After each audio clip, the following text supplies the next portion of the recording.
Hi everyone, welcome back to our YouTube channel, and in this video we are going to talk about how you can duplicate your project in Adobe Express, and it will be a complete tutorial for you guys. So without any further ado, let's get started. So first of all, we are going to create a project, or we can go with to the template one.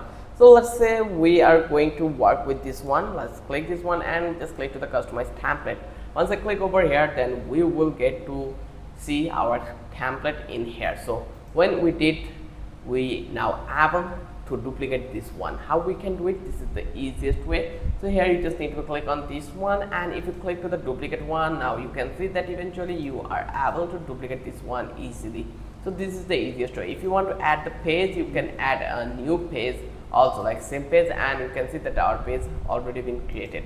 So this is the way you can easily create your page duplicate. So I hope you understand how easy the process was. If you love this video, then don't forget to subscribe our channel and don't forget to hit the like button. Till then, have a good day. I will catch you on the next video with an interesting topic again.